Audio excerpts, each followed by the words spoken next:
Next would be Senator Judge Padilla. Maraming salamat po, Ginoong Tagapamahalang Hukom. Meron lang po akong tanong sa ating saksi. Opo. Ginoo, sa palagay niyo po ba karapat-dapat lamang na gumamit ng alias kapag confidential fund ang pinag-uusapan? Sir, as someone who does not know, sir, implementations of parang mga confidential activities on the ground, sir, I cannot, hindi po ako makakasagot ng maayos, sir, kung pwede po ba or hindi. But based on information that I got, sir, when I consolidated the answers for the AOM, sir, hindi naman po siya na-mention sa akin po ni Colonel Lachica. But I know, sir, that activities, confidential activities are considered to be sensitive.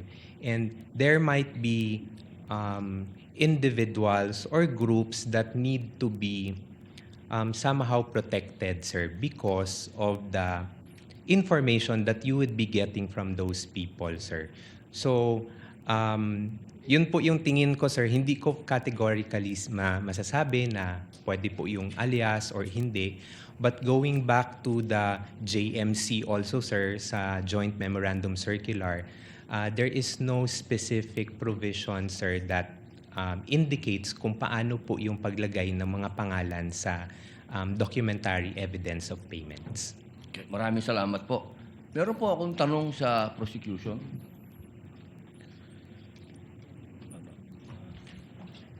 Magandang hapon po. Napakaganda po ng inyong ngiti. Good afternoon din po, sir. Opo. Batid po ba ninyo ngayon, mga petsa na to, kung ano ang pinagdiriwang natin sa Pilipinas? Magmula po 19 hanggang 30. Buwan ng wika daw po, sir. Bukod po sa buwan ng wika, National Heroes Day. National Heroes Day. Ito po ay hango sa ating mga bayani. Tama po ba? Opo. Opo. Naniniwala po ba kayo na ang ating mga bayani ay may mga alias? Kilala niyo po ba sila Di Masalang? I'm sorry po sa aking history teacher. Ayan, opo. Hindi ko na po maalala. Ito po ang pinakamagandang panahon para maipaalala po sa inyo na ang ating mga bayani ay gumamit ng mga alias. Di Masalang, Siling Labuyo, Tikbalang, Tagailog, May Pag-asa, Buwan, Magdalo, Leon Kilat, Vibora, Lakambini, Paralitiko, Dimas, Alipato, Liwanag, Balite, at marami pa pong iba. Ano po ang kahalagahan dito, palagay po ninyo? Ang alias po, anong kahalagahan? Well, first, sir, first, Your Honor, I cannot comment because I'm not sure of the circumstances surrounding their use of alias. Under the anti-alias law, sir, inaalaw naman po yung paggamit ng alias provided kailangan po nakabanggit din, nakadisclose kung ano yung real name. So it's not completely prohibited provided they also provide the real Opo. the real name. So, Pakisagot lang muna po yung tanong ko bago po yung explanation po ninyo. Pakisagot lang po kung narinig nyo na po yung mga alias na yan. Ngayon lang po nyo narinig. some of it po, Your Ayun. Honor, to be candid, some of it I've already heard. Magmula po 1892 hanggang 1896, ginagamit po nila ang mga alias na yan. Nagkaroon lang po ng isang traidor, ang pangalan ay Teodoro Patiño, na nagbulgar sa Katipunan. Alam po ba niyo yun? Yes, Your Honor. But the circumstances then were different because we were Bakit po iba? under... Bakit po iba? Bakit po na iba? May gera po nun, sir, and we were under Wala po ba tayong occupation. gera sa NPA? Ang NPA po, merong mga alias. Meron pong ka-Cobra, ka-Agila, ka-Lawin, ka-Tigre, ka-Kapre, ka-Sirena, ka-Adobo, ka-Sinigang, ka-Pansit, ka-Tinola, ka-Sile, ka-Kamote, ka-Bawang, ka-Maxi, ka-Labuyo. Strictly speaking, Lahat po yan sir, ginagamit iba po na yung alias. internal armed conflict, iba naman din po yung war. Bakit po na iba? Pareho po itong clear and present danger sa atin. So, ang Well, gusto ko lamang pong ipaalam sa ating prosecution na napakahalaga po ng alias sa panahon ng... Kayo po, sagutin po nyo. Sa panahon ng... Gera, sir. Your Honor. Ang confidential po. Ang pagkilos confidential ay napakahalaga at hindi po ginagamit ang pangalan at hindi po pumipirma. At alam niyo po ba, noong September 12, 1896, ano nangyari? Nagkaroon tayo ng 13 martires. Yung mga nagtraidor ay itinuro ang mga totoong pangalan, totoong lugar, kung nasaan yung mga sumusuporta sa Katipunan. If I may, Your One Honor. last na lang po. Kindly wind One up, last, Senator one Judge last na lang Padilla. po. If I may, Your Honor, just address your question earlier.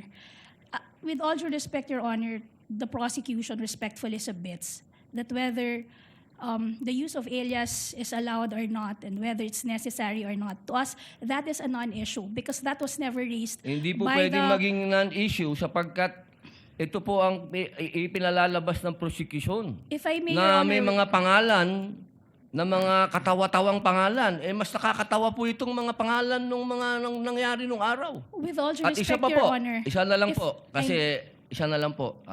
Kindly wind up, Senator Ito na lang Judge po. Padilla. Kilala niyo po ba kung sino si Marcial Bonifacio? to be candid, Your Honor, Oh. I'm not Sino po? familiar. Si Benigno I'm sorry, Aquino Your Honor. Jr. Si Ninoy. Siya mismo may alias. Maraming salamat po. Your Honor, if I just may, Your Honor, just to set the record straight, because it was made to, with all due respect to the Senator Judge, Mr. it was... Presiding Judge, allowed ba yun? I was about to make a ruling. Senator Maraming Judge salamat Padilla. po. There was no question posed or poised. Attorney May. Let's proceed to the next Senator Judge who will interject. By the way, did you intentionally get rid of the platform? Yes, Your Honor, because you were not expecting that I'd be called again, Your Honor, to make way for the Honorable Chair of the Okay. panel of Understood. prosecutors, Your Honor. Understood. Senator Judge Aquino, Thank you're you. recognized for interjection. You may proceed, sir. When you're ready, you have 2 minutes.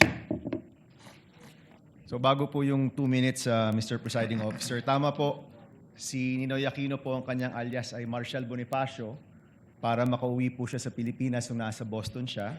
Oho. Pero wala naman ho siyang confidential funds na, wala ho siya sa mga AR na confidential funds. Lilinawin ko lang ho. Okay. Pagdating ho sa prosecution, ang posisyon ng prosecution, yung mga pangalan ay totoong tao, di ba? Correct, no? You have not really mentioned aliases in any of your... Wala. Could you respond quickly? We have talked about aliases. Is the prosecution talking about aliases? That was never our point, Your Honor. In fact, the point of the prosecution is that that was never raised by the defense, either in their answer or in their pretrial brief, Your Honor. So to us, that should be a non-issue because even them, they never claimed that in any of their pleadings before Okay, this thank you. honorable court.